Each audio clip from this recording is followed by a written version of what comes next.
Hi guys, in the next episode of the series Legends of Crypto, please welcome with me today a very special guest, Dr. Julian Hosp. Julian is one of the most successful entrepreneurs and investors in the crypto space. He created two companies in this industry. The latest one is Cake DeFi, whose coin called DeFi Chain has a capitalization of over $1 billion. Julian went from minus $10,000 net worth to over $500 million in net worth within just 12 years. And he is likely to reach the billionaire status this year. Hello, Julian. Welcome to my show. Rafael, pleasure to be on. Looking forward to talking. Okay. So, Julian, let's start with your story because it's so amazing. As I mentioned, you managed in just 12 years to go from under zero net worth to $500 million, and maybe you will reach the magic of crypto, huh? But it's still, I mean, magic internet money.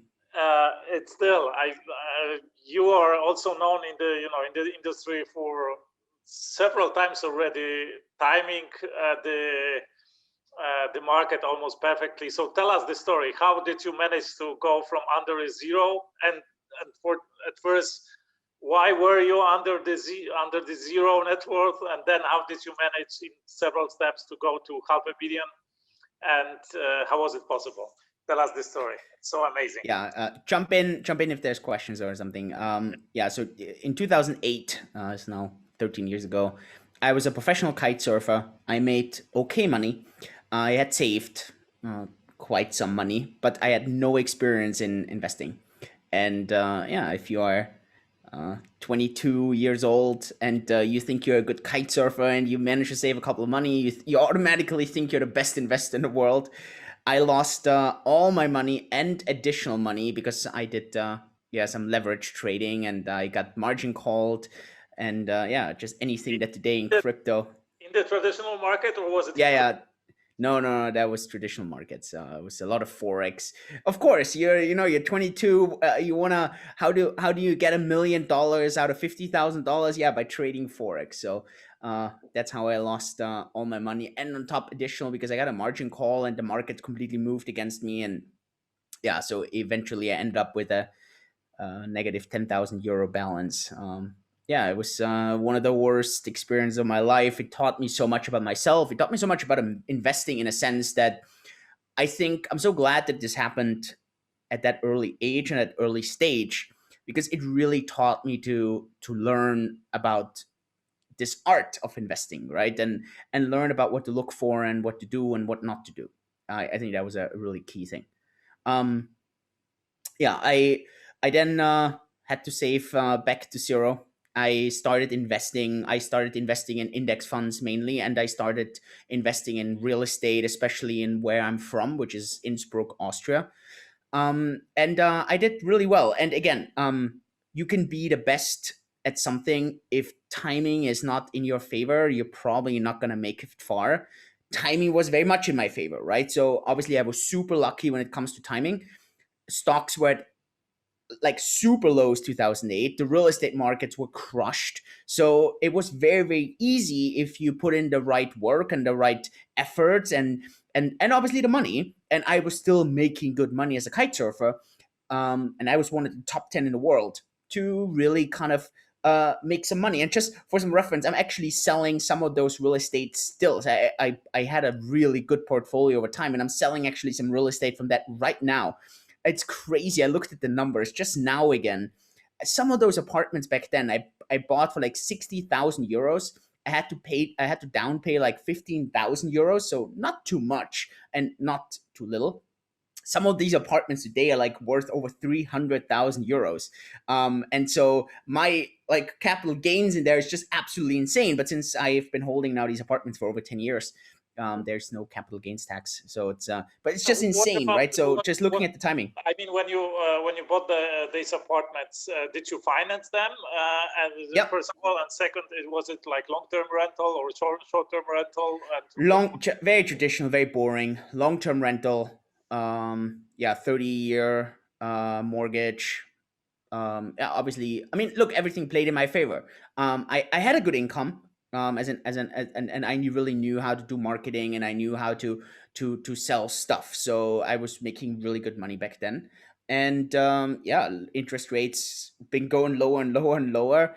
Yeah, I've been super lucky. I always believe, look, luck is so important, timing is so important, and it played in my favor. But that doesn't mean that I made good decisions. That doesn't mean that I worked really hard. And yeah, so yeah, it was good timing, right? So Yeah, how and much then more or less from your let's say active income did you put in the investments I until was you stopped working, so to say, as as an employee? yeah, I mean, so I was as a professional athlete, you're self-employed. You're not really employed by a company. You get you have various sponsors who pay you. And I had special Generally, I mean, deals. you have this active income, meaning you need to do something for the income, right? I mean, to work for the income. This is what I mean, right? So Yeah, how my much? goal was my goal was, so I was 22, and my goal was that 8 years later I wanted to have 250,000 euros. Because I had thought if I was making 10% of that per year, that would give me 25,000 euros a year, or around 2,000 euros a month, not considering taxes right now. So that was kind of my goal. And I thought, hey, in 8 years, this is definitely something I could achieve. I made, as a kite surfer, there were months that I made 20, 30,000 euros just because prize money, sponsorship deals, sales deals. So I made some really, really good money. And there were months where literally every month I was buying a new apartment. And it was the time when you could do this, right? So again, I had the money, I was working really hard, and I was just buying one apartment after another for years, right? So I was putting in the work. Additionally, I was investing in index funds, very, very traditional, not super exciting, long-term focus. My goal was in 8 years I want to have 250,000 euros. um Markets were really in my favor. Yeah, and I worked hard, I invested a lot, and yeah, actually, 250 euros net worth. This was yeah, your goal, so to say, of yeah. capital. So how at the end, how you ended up with how many apartments at that? I think at the peak. I mean, so okay, so let's kind of go a bit step by step. So in 2011, at the same time I was studying medicine. My mom always said I'm not going to be a kite surfer for the rest of my life, so she really kind of pushed me to study medicine. And I graduated in 2011 in Innsbruck, and then I had to do this year called a clinical practical year. You have to do this, and I kind of went through this, and then I was a Finnish doctor, and I was supposed to start working full time and everything, and I was just so fed up with this. And I said, I finished my medical degree, that's great, but I don't want to go down the final route of being a trauma surgeon. And so in 2012 I quit. I was getting also too old for being a professional kite surfer, so I was just like, I need to find something new. And at that point I probably had around 200,000 euros as a pure net worth, right? So that's about 4 years after I had started. Obviously there were also ups and downs in the market. Maybe I had 300,000 euros. I wasn't really tracking it on a daily basis. So there were months obviously when I was spending more, some months when I was spending less. If I had to liquidate everything, probably had 300,000, or not, maybe 200, 250, sometimes maybe 300,000 euros as a complete liquid kind of net worth. Yeah, and then I moved to Hong Kong, and that was a really, really hard time during this time, because it was my time that I wanted to become an entrepreneur, and I had no clue what this meant. And I was just trying to go through 60 different business models to figure out what I had to do in order to be successful. And I wanted to do something in medicine because medicine was interesting to me, but I just didn't want to work as a doctor. And so I tried so many things, but at the end, I always had to do like some short term things. Like I had to sell insurance, or I had to sell real estate, or some online marketing, or network marketing, or affiliate marketing, because I had to make some money, right? And I really could never focus on what I really wanted to do. But at the same time, I was always learning and I was trying out new things. This was about 2 years, and this was not a very income rich time. It was a very, here I was really, really lucky because that I didn't really add to my portfolio. I just was really, really lucky in having around, yeah, 250,000 euros maybe at that time, 2012. And that portfolio, and you can just look at the stock market and you can look at real estate, it just ballooned by 2014 to around $1 million measured in dollars. And so I still remember I was walking from, we had this apartment, and I was walking to the coffee shop, and my wife, back then, it was not even my fiance, back then it was just my girlfriend. Bettina and I were walking, and I just said, you know, we're millionaires. And I was depressed. I was, because I felt that I didn't deserve it. I felt I hadn't really earned it. I felt that, I wasn't successful. And to me, just looking back, the crazy thing was, it was 2014, and just 6 years earlier, my absolute dream was to reach 250,000 euros. And now I sat there and I could have really liquidated everything. I would probably, I mean, it would have taken maybe 1 or 2 or 3 months until all the apartments were sold off. But I mean, the market was hot and everything was flying, and I had just made $1 million in as a whole, and I was depressed. And the interesting thing is, I meet so many people today in the crypto space who are in a very similar position, where over the last year, maybe last year, they had around $100,000 in crypto, shitloads of money. Now they're millionaires, and they're saying the same thing. They're like, I'm scared, and that was interesting. I'm scared that I'm gonna lose it all, because I didn't really know how I was making it, and I understood. Yes, I understood. I worked hard. I understood that I was making good decisions, but I understood that I was just fortunate with the run up. I was fortunate that 2008 was this crash, and since then, real estate and stocks had just ballooned, and that helped me get my $1 million. And I was just really scared, what happens if this market crashes again, just like 2008? And people were talking about it literally every single day. What am I gonna do? Like, then all my money's gone, because I don't know how to make money as a sense to become a millionaire. I was just really lucky with the investment cycle. And so that was my entire kind of fear. And I see this fear actually today in a lot of people, because they don't know how to make that money, and they don't understand how to really invest. They made $1 million maybe the last, since 2017 or something, when they maybe got into crypto, and now these markets 4 years later are super hyped, and people are just scared and worried. And I understand this fear, right? And the entire therapy about this was, and this was so interesting, is a good friend of mine from Innsbruck, where I'm from. She told me, Julian, you need to put this into a book. You need to write about this. And this was it was actually my second book, because I'd written this kitesurf compendium. But it was, to me, it was like the first real book that I really wrote myself, where I didn't have a publisher, where I just really put my thoughts in. And then the story came out, 25 stories I would tell my younger self. And it was basically a kind of a, Is this book 25. also in English, or is it just in German? No, it exists in English. It's called 25 Stories I Would Tell My Younger Self. I guess I have it in German, right? Okay, you have it in German. Okay, yeah. So it exists in English, and it first came out in German, and then we translated it because it was so successful in German, so we put it into English as well. But it basically finishes with this 25th story about me hitting my financial goal, and at the same time kind of predicting my future already, and saying, I will, like, I've made $1 million. I don't know how. I laid out the past. I talk about real estate, and I talk about stocks, and I also already talk about Bitcoin in there, right? So in that book, I mentioned that I found this new kind of thing, but I don't really know if this is anything.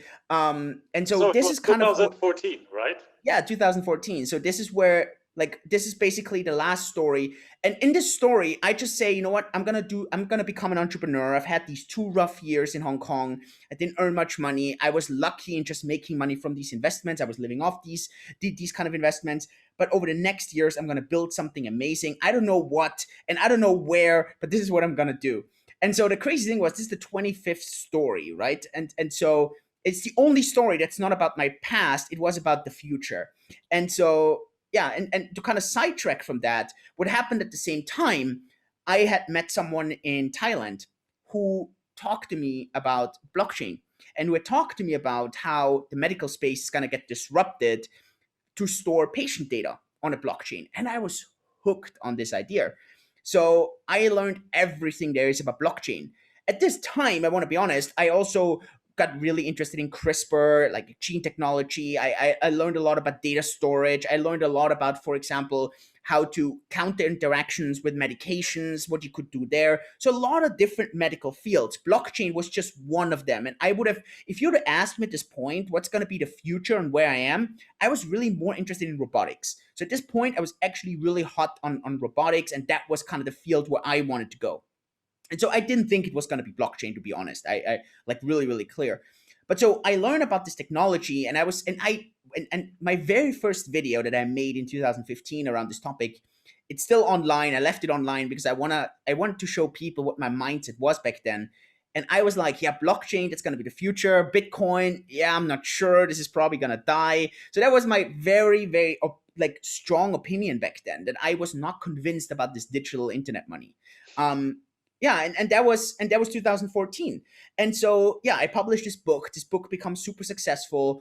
It does really well, and kind of motivates me to really kind of live that prediction that I make in there for myself. I would have not known that this comes into blockchain. What really happened then was in May 2015, I hadn't invested in Bitcoin yet. I think I had like tried it out, just because I wanted to get a feel of it, like more of an experiment. But I didn't really invest, so there was no serious money involved. I was like, like this is probably not going to work. But in 2015, I was traveling a bit more. I was all around. I didn't want to be in Hong Kong anymore. And so I come to Singapore, where I am now. And Singapore had this hackathon where you could pitch an idea. And two people that I had met said, hey, Julian, why don't you come over? Like, you're really good at talking. You're really passionate about this topic, blockchain. I was like, yeah, kinda. Like, I don't really know, right? And he's like, why don't you come and you help us pitch? And if it works, yeah, maybe we could do something. And so I come here, and then I get to this hackathon here, where there's 50 blockchain and crypto fanatics, right? And this is like really ground zero Singapore crypto. Like, so many people from that time are still around here today. This is just crazy. And they're all there, like, with their wallets, and they're all talking Bitcoin. And I'm like, what is like, these people are insane. Like, they're nuts, right? And so yeah, and that really opened this can of worms, where then I was like, I have this $1 million. I'm looking for new investments. Let's take 10%, and let's just try this out, right? I think this is good to diversify. If these crazy people are right, and this thing is actually going to go back to $1,000, right? Because when like back then it was like $400, $500, like. Oh, yeah, so you mean you took $100,000 and invested that in Bitcoin, not in your company, right? For your company. So at that pitch, we actually won the pitch, and we then started a company. But in 2015, I didn't invest any time in that company. I was just there at the beginning. I was one of the co-founders, but I was like, you know what? I'm not sure if this is gonna work out. Let me invest my 100,000. Let me watch this space really closely. And I invested 100,000. My average price was around $500. So I bought around 200 Bitcoins. I bought them on Kraken. It was a nightmare, but I stuck with the exchange because they helped me back then. So since then, I'm like a Kraken user. So it was late 15, right? Sorry? So it was late 15, or no, it was around May, June-ish 2015. Okay. But I didn't buy. Funny thing is, I guess where I got my first Bitcoin. It was it was in summer 2015, and it was in Austria, in a kiosk. You could actually buy Bitcoin in kiosk in Austria in 2015. Really? Yeah. You had this scan code, QR code, then you could get the Bitcoin, right? You got a print out in the kiosk. Yeah. Crazy! I didn't know that. Okay, cool.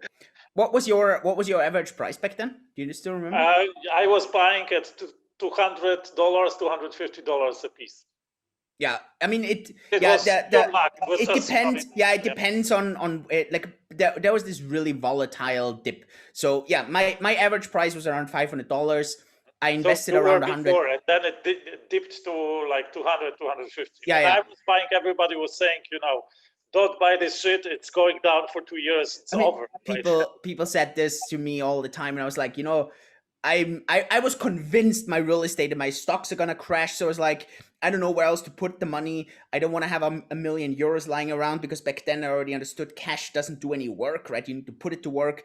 So yeah, so I was just so worried that this is gonna crash. So it's just like, hey, if I can put this there and these crazy people are right, maybe my 100,000 are gonna get 200,000, because that was what they all were talking about, right? They all were talking about this thing going to $1,000 again. So I was like, man, $1,000, that's doubling my money. That was like unbelievable.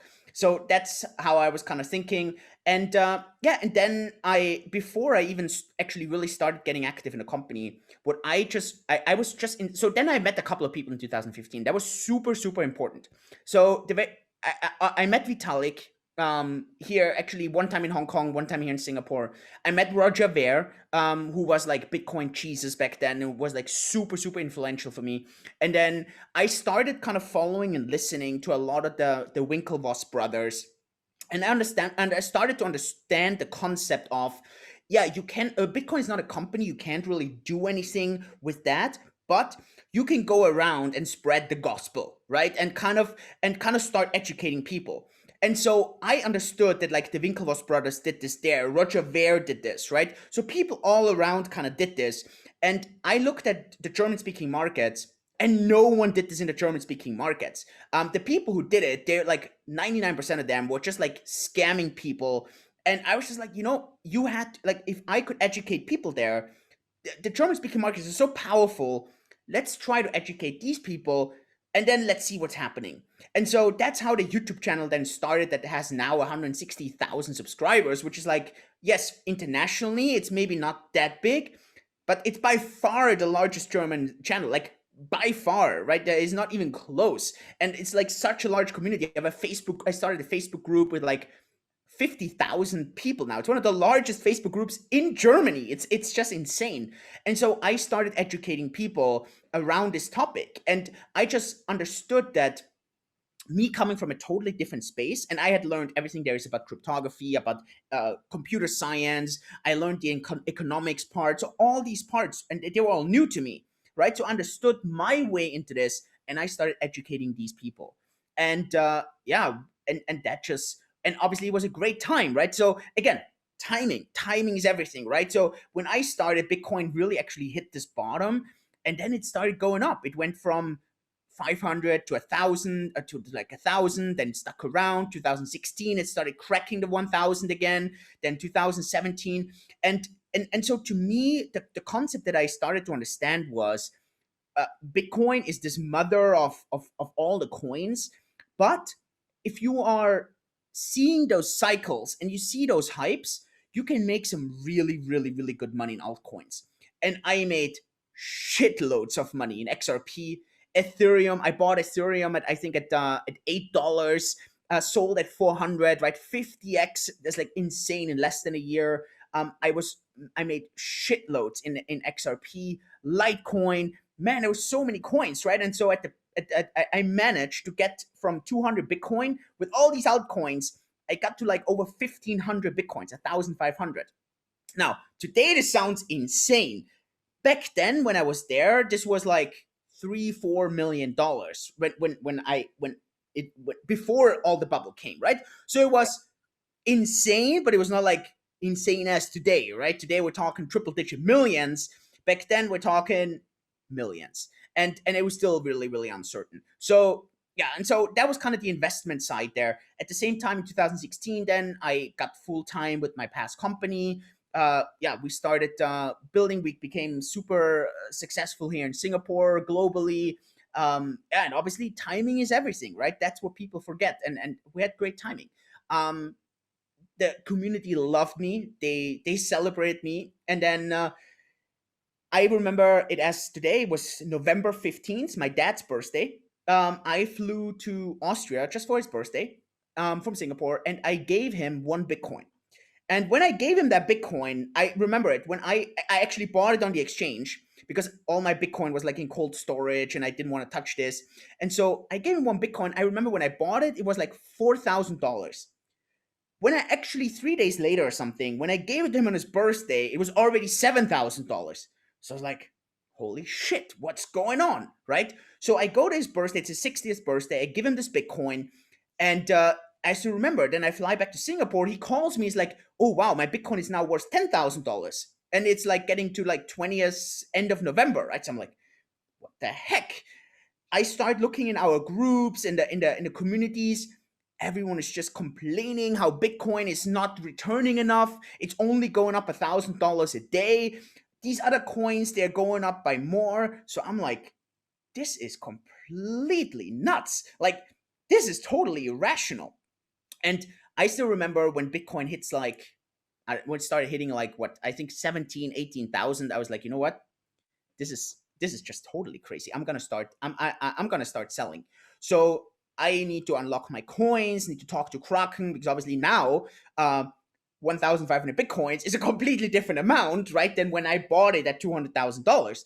So I had to like prove, like, the good thing was I bought it all on the exchange, so I sold it all on theirs. So it was like all easy, right? And so and in Singapore, it doesn't have any capital gains tax. So I'm starting to sell those coins. Back then, the volume was really good. So, but like OTC, right? This concept didn't really exist yet. So it was not like today where you can just sell $10 million on a day and you don't really do anything. If you sold like $1 million, like, you could really see the price. The volume just wasn't there. The matching machines weren't there. So it took me like serious time until I actually got rid of majority of my coins. I kept a few, but I sold the majority of them.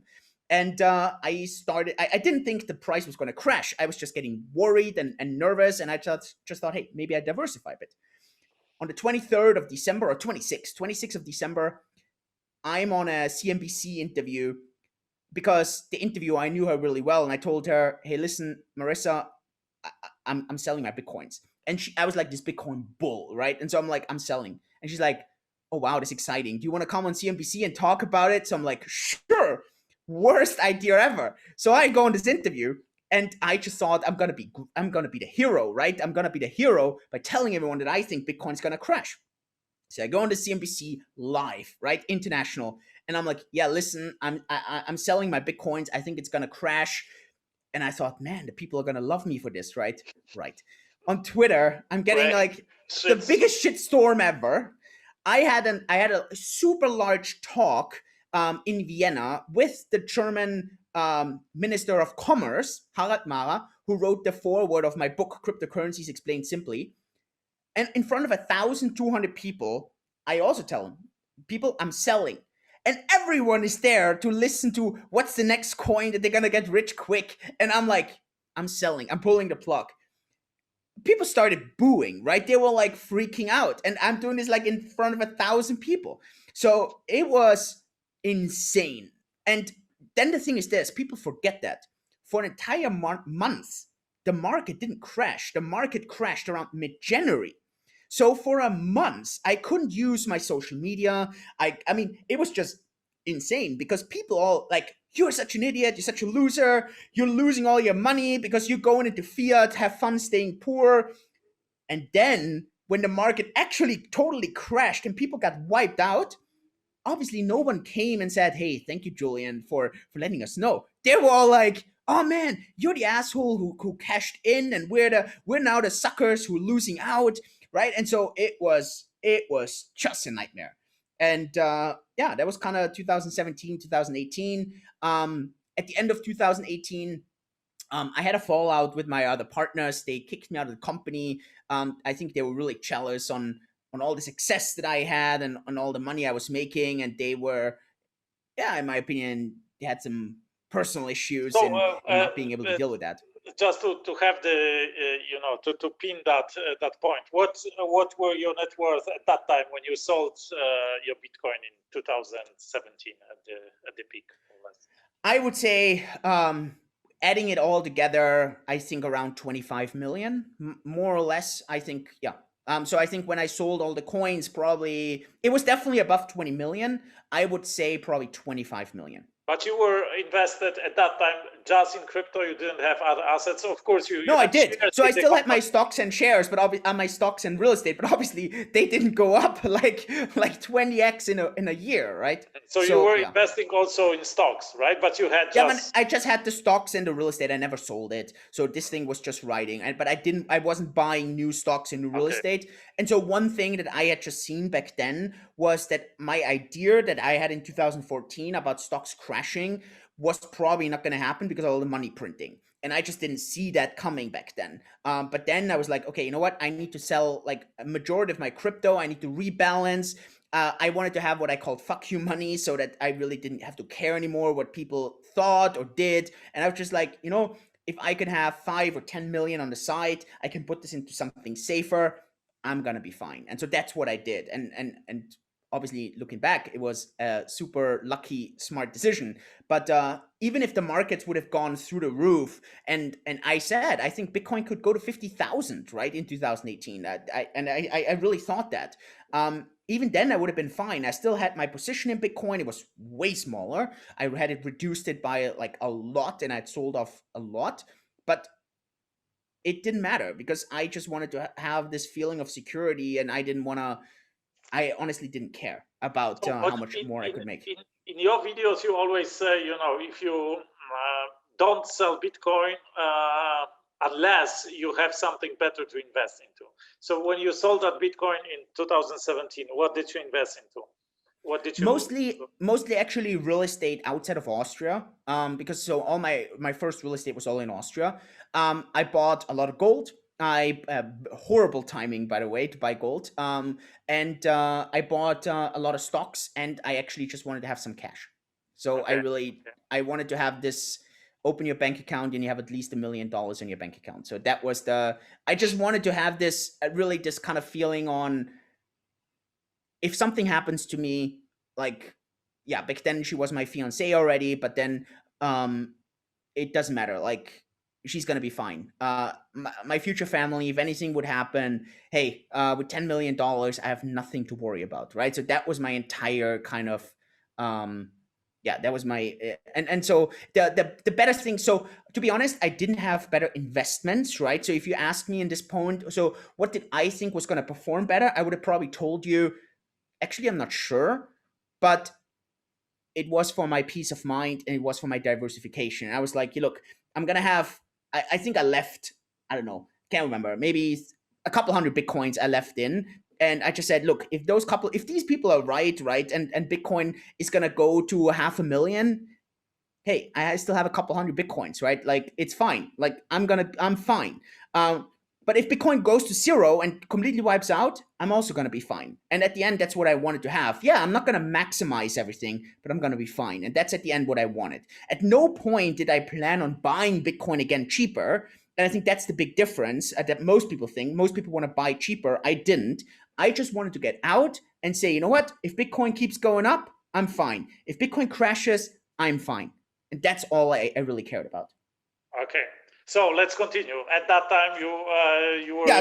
So 2018 was a really rough year as a whole. Obviously, crypto crashed. There was just a lot of negativity in the market. I think my ex-partners, they really struggled with the success that I had, with the money that I had, and yeah, they just wanted me out of the company. It was a very vulnerable time. Without going into specifics that I'm not allowed to share, because of non-disclosure clauses, but like, some contracts with some changeover was not signed and some other contracts were signed. So there were like some issues. I was in a really vulnerable and weak position from a negotiation standpoint. And my ex-partners really knew that. And so when I came back from Christmas, beginning of 2019, they just forced me out of the company. My big mistake in this entire thing was that I communicated so badly. I tried to protect the company because obviously I still believed in the company. I had shares, and I was like, hey, you know, if I talk them down now and I tell the world how evil they are and how they're probably gonna run the company into the ground, the shares are not gonna get worth much. Well, what I realized was they are gonna run the company into the ground and they are gonna run off with the money. And I mean, that's what they did, right? Now they shut down the company, right? And so basically all the money, and they stated that I didn't get any of the money. They pushed me then out. I got some tokens from their company, and now they kept all the money. And now they ran the company into the ground, and it's done, right? So I knew that this was going to happen. But on the other hand, I didn't want to communicate that, because I said, hey, if I start communicating that, I'm going to scare everyone, and maybe they're going to turn the company around. They didn't. Back then, the company had a banking license. It had 100,000 customers. We had 100 employees, and now it's done, right? So to me, it's just unbelievable how you can do this with all this money. But sure, yeah, that was 2019, and looking back, I should have communicated better. I think that was a really, really stupid. I was inexperienced in that, and I didn't really know what to do. So yeah, lesson for my younger self: whenever you're in a crisis situation, communication is the most important thing. Yeah, that But you is, I mean think, the big the takeaway there. public communication, like publicly to your fans, Yeah, or no, to your 100% audience, that. or communication with them, with the No, team? with them, it was useless. It's like someone cheating you over. It's pointless to talk there, right? I mean, if you have two parties where one is on a very moral strong ground and the other one is just morally very questionable, then it's useless. Like, communication that doesn't work, right? So then it's really about fixing it, solving it, getting out, and that's done. But to me, the communication with the community, and I thought they're gonna understand, or they would. Obviously, you didn't have the same information that I had, right? So I don't blame them at all. I understand why they were frustrated and angry, and called me a liar and a cheater, which is completely wrong, right? This is the exact opposite. To now they understand, but obviously over 2 years ago they didn't. And it's not that they didn't understand, it was they had the false information, but not because it's their fault, because of my fault. And so that's what was so frustrating for me looking back. So if I look at my life, right, I don't have many regrets. I think most of the time it turned out really well. One of my big regrets here was this horrible communication. Some friends tell me always, yeah, you say this because it's only 2 years ago. Maybe in 10 years, you're like, oh, you're so glad this happened. So you had this lesson learned, hopefully. So Yeah, yeah, maybe if you were involved in this first company, you wouldn't have created the next yeah, and I company. mean that's It's the much really more good successful. point, right? So back then we had a really, really great engineer. Was actually an employee. Yuzin, he's a Singaporean, and we met in my past company in 2016, I think. And so when I got kicked out, he knew that all the lies and all the crap that was talked about or shared was false, because he knew what really happened. And so, yeah, we got together. Actually, we had the same investors that invested in my past company. They also invested in our new company, Cake DeFi. And we were, again, and I think it's always the same thing. You need to recognize trends and you need to recognize waves. And if you recognize them, you need to ride them. And so in 2019, before anyone else talked about DeFi, decentralized finance, Yuzen and I understood that this is going to be the next big thing. And so we said, this entire concept of decentralized lending and decentralized exchanging, it's going to be way too complicated for the majority of the people. So we're going to create a company where all these services are going to be offered on a platform, plug and play, and people, if they want, can use them themselves out there. But if they don't, if they want to use a platform, they come to Cake. And so we started offering staking services and lending services and liquidity mining services. And so now, and we shared this public in Q1 this year, so it's about 2 years later, we have now over $500 million that customers store with us. We made $170 million in revenue, 170 in a quarter after 2 years, right? And we made a net profit of $20 million in a quarter. So it's absolutely insane. We have over 100,000 customers. And so, yes, we work super hard. We made good decisions. But at the end, it always comes down to the last part. It's always, you need this great timing and you need to recognize these trends. And I just see this so many times where people. I remember I was in the crypto night that you organized in Stuttgart. It was in the summer 2019, I guess. Yeah, And I spoke about DeFi, and you people were all were, like, "What is he yeah, talking people about?" wanted to, yeah, exactly. Like, what is it? I mean, what's that? What is he talking about? I mean, what? Nobody could understand that at that time, right? And you were creating a new company already, right? Okay. So Yeah, and so and to close the entire circle here, on the other hand, then we believed that we needed to have a backend infrastructure that's completely independent from Cake, but that is a blockchain that provides those DeFi services, and that's then how DeFi Chain got started. Bit about a year later, so about a year ago actually, we then forked Bitcoin, added opcodes to it, yeah, and it's basically DeFi for the Bitcoin ecosystem, and yeah, it's native DeFi on the blockchain. There was no ICO, there were no coins sold. Actually, all the airdrops at the very beginning that were given, for example, to myself or Yusin, we burned them actually just like a week ago. So it was like $500 million that we just burned. Yeah, had I not burned that, I would be on paper a billionaire, but I don't count it this way. I think that's absolutely false counting. I think this is not good. You really need to have proper, yeah, it has to be proper. But I think it really gave some strengths in the community to be really open and show the numbers, and they see, hey, you know what, this project is same principles as Bitcoin, completely decentralized. And so yeah, that was kind of the idea in this. I think most of our audience can't imagine burning or destroying $500 million, Yeah. right? So how did you feel doing that? And why do you think it's a good idea to destroy $500 million? Yeah. So okay. So first of all, I think the question is always,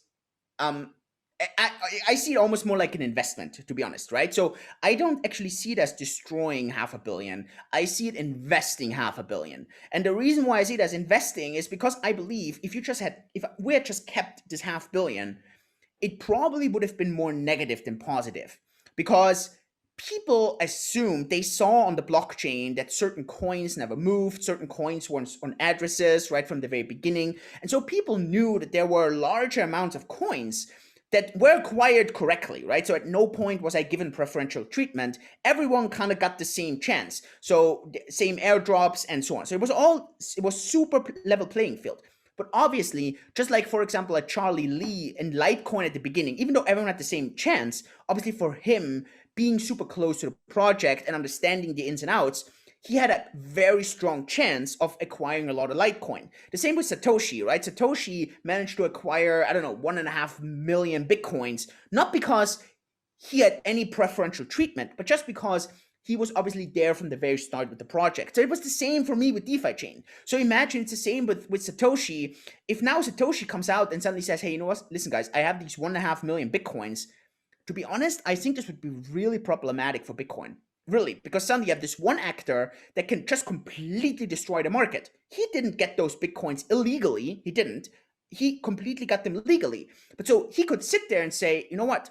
If I burn the majority of those Bitcoins, maybe 3/4, not all, but 3/4, and then I'm left with 200, 300, 400,000, which is similar to what MicroStrategy has on their balance sheet or larger platforms have on their balance sheet. I'm leveling the playing field, and it would allow the price to actually go higher and people still have confidence in the project. And so that's how I saw this, right? So for me, I said, you know what? Let's burn around 3/4 of the coins. So and we were super public about this, right? We burned 150 million, so around whatever 160 million DFI, and we kept around 40. So it was around 200 million. And so from that 3/4, and that was how we did it, 75% got burned, and so the rest we kept. And I just see this as an investment that with all this transparency, people's gonna have more faith, and they are like, okay, cool, wow, these guys really believe in this. So yeah, that's just how I see it. Okay. Yeah. So, but so that's where we are now, and so that's the entire. But you didn't explain how did you go from 25 million to actually $500 million, right? Yeah, because we skipped that when you mentioned that I started a company. So in 2019, Bitcoin had started going to around 3,000 something, right? And there, to me, the entire sentiment had shifted. So 2018, I didn't buy. I was just really on the sidelines. I just wanted to see what the market does. In 2019, Bitcoin was at like, I think I bought I bought back into Bitcoin at around 3,800, let's say 4,000. And I started buying aggressively. The more negative and the more hopelessness, I was like, you know what? This, like, I didn't know if Bitcoin was going to go back to 20,000, but I was like, this price is underpriced. Like, this is completely not correct. And so obviously I had millions of dollars sitting around. I was like, hey, I can easily buy back not only the same kind of Bitcoin that I sold, but I can buy back more. And so that was in 2019, and in 2019. And then I was waiting and looking, and I didn't buy everything, but I just was waiting. And I was back at the kind of amount of Bitcoins that I actually had when I sold them, just because I could get them at like a 7 or a 6 at the price. And then the last time that I really, really bought heavily was last March. And there I really have to thank like friends of mine, because we had March, at least in Asia, it was March 13th. I know in Europe, I think it was March 12th, but for us, it was Friday the 13th. And so the price just dipped to like under $4,000. And I was like, holy crap.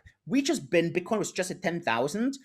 This thing just dropped to 4,000. That's absolutely abstruse. And for me, one thing that was clear was, if this COVID situation is not going to get resolved, they're going to start money printing like crazy, because I had seen this and I completely miscalculated 2008, 2009.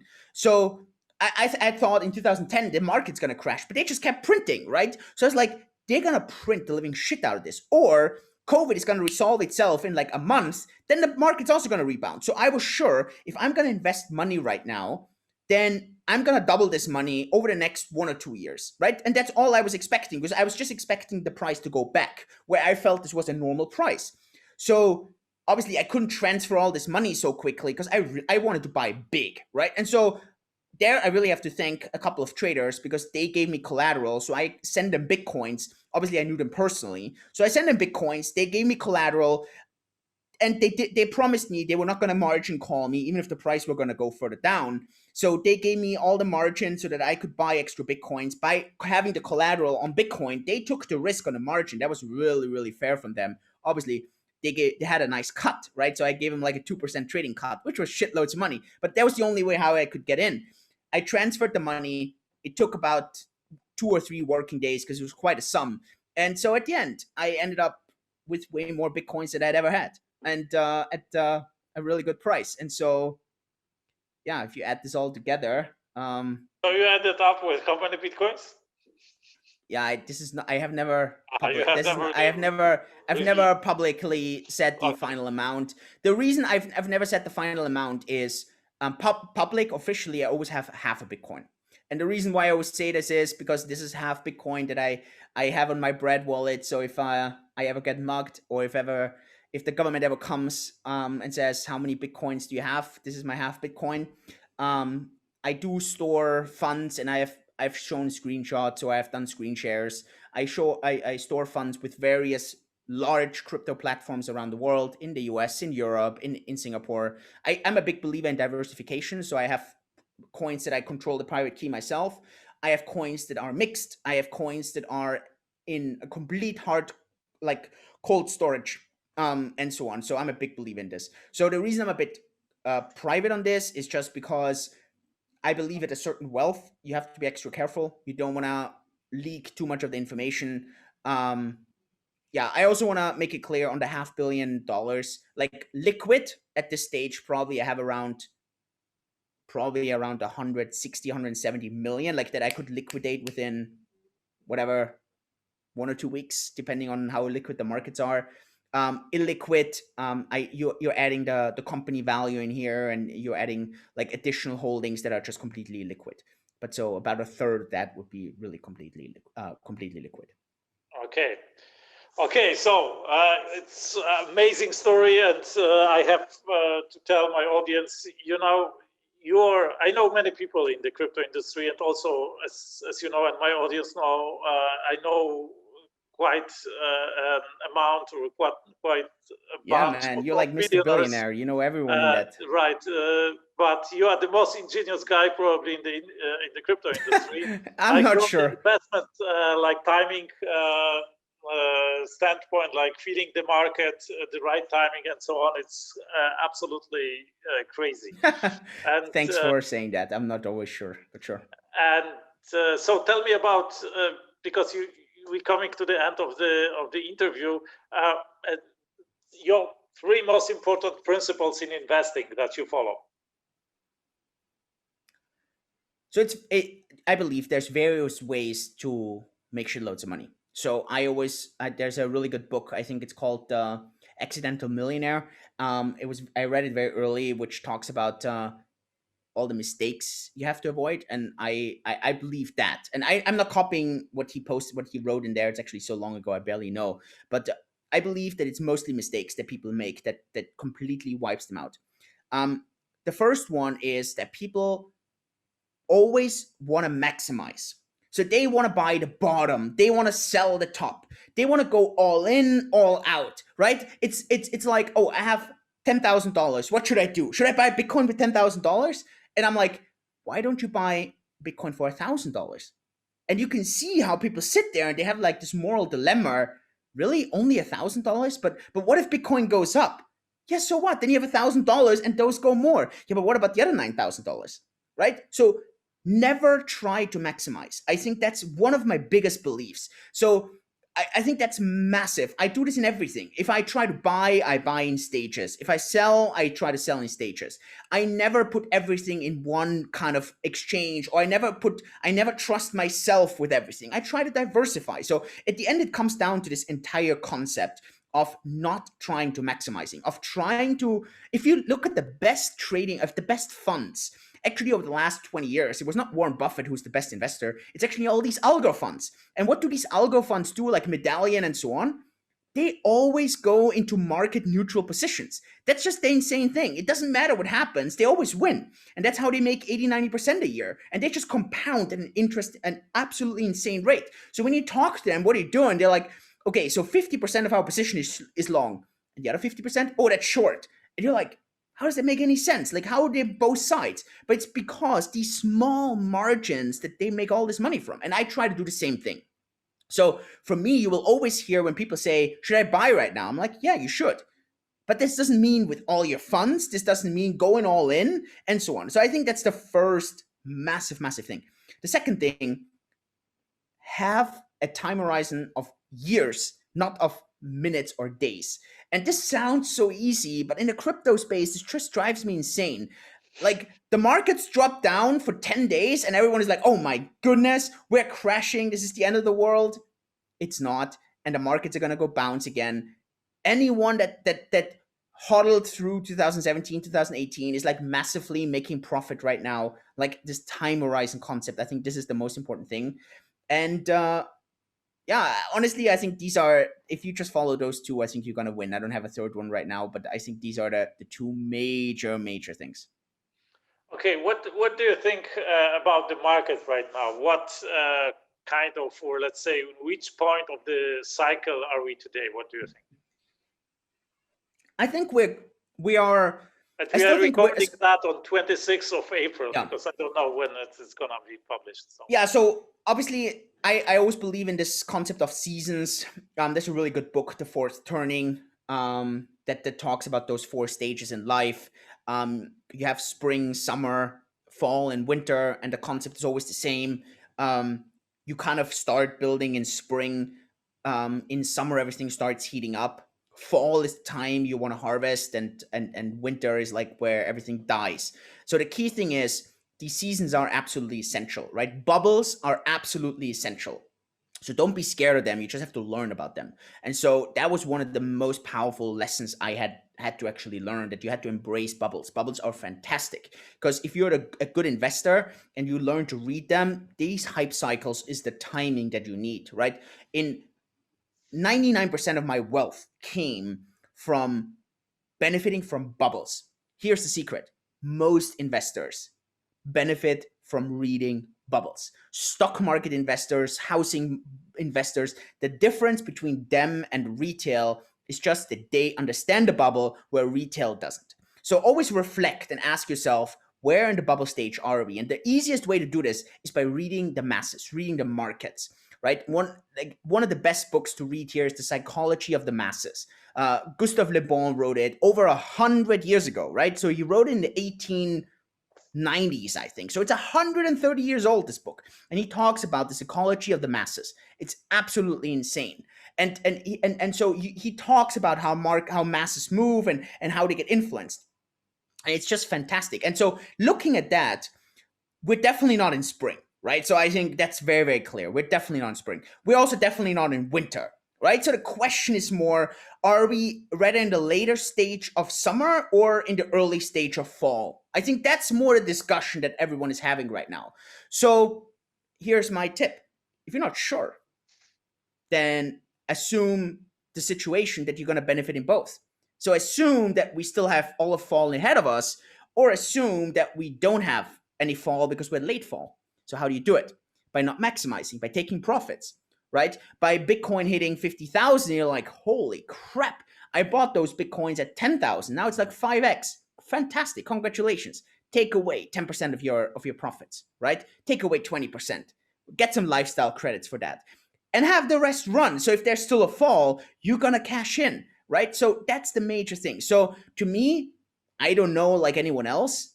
It's impossible to predict the future. So all I can do is I can kind of take some probabilities here. To me, the probability is we are rather late summer than early fall. I actually think this year we could see a bit of a season match to the market match. So I wouldn't be surprised if once COVID goes up, and people start spending and people look for ways where they can get extra income from, that they start selling their stocks and Bitcoin, and that could trigger a bit of an event, maybe of a new winter. Let's see. So I think at the moment we are probably late summerish. Okay, and a very connected question that I think shouldn't be missing in any interview is what's your price prediction for Bitcoin? What do you think will we reach in this bubble? I mean, what's price level?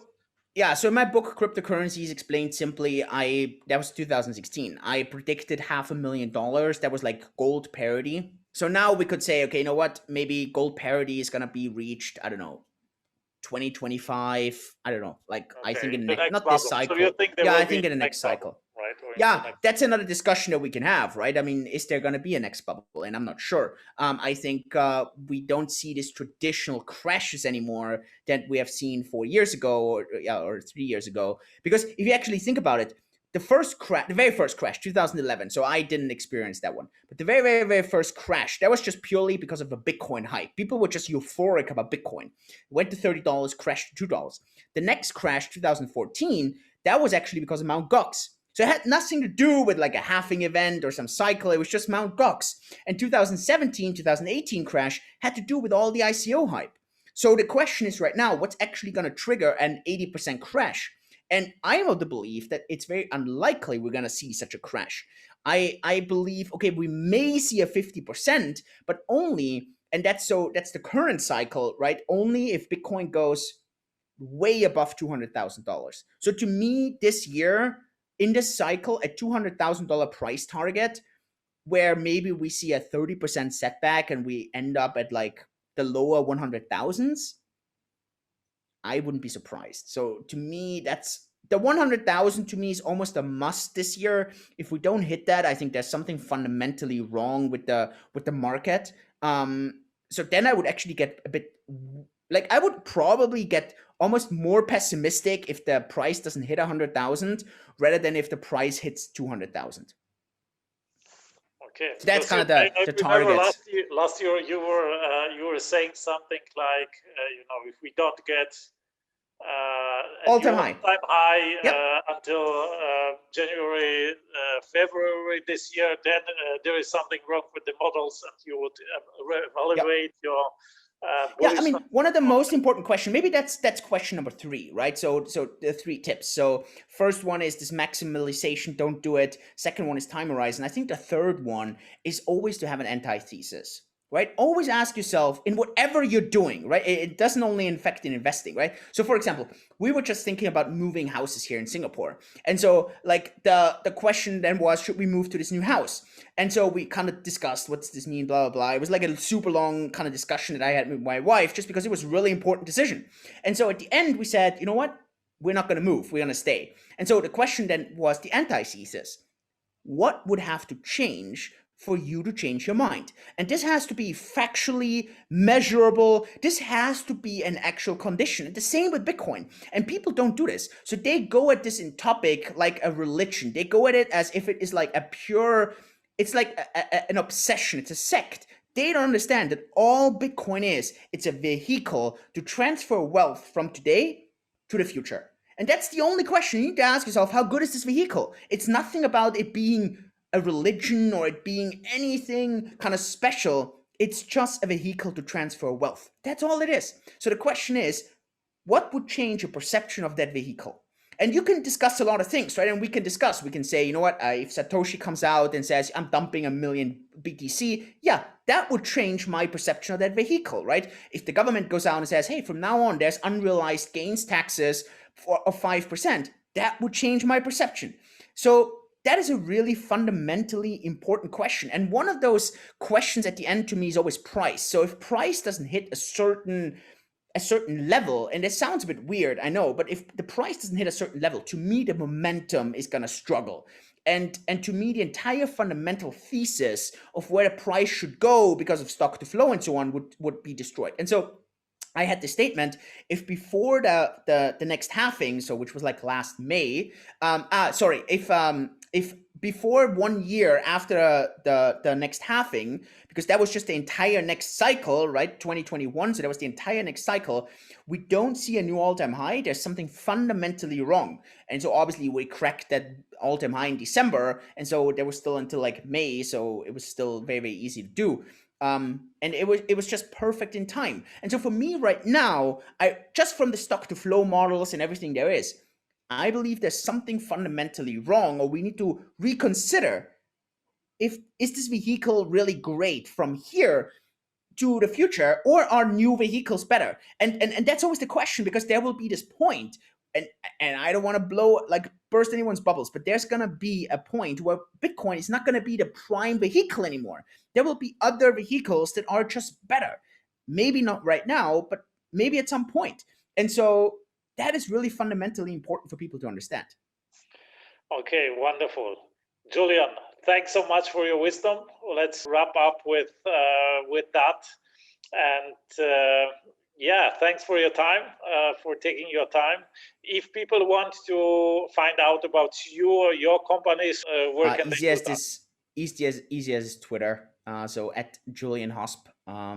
Yeah, okay. I think Twitter is the easiest. Twitter or your YouTube channel. Do you record also in English? No, not in English. I do in English, but to be honest, my English YouTube channel is super small. My bigger, most of my viewers are either on LinkedIn or on Twitter. So I stream normally onto like various platforms, and so mostly on Twitter. On Twitter, people get all the videos as well. So Twitter is actually the #1 platform for me. Wonderful. Crossing fingers for your billionairehood this year. I'm pretty sure you'll reach that this year.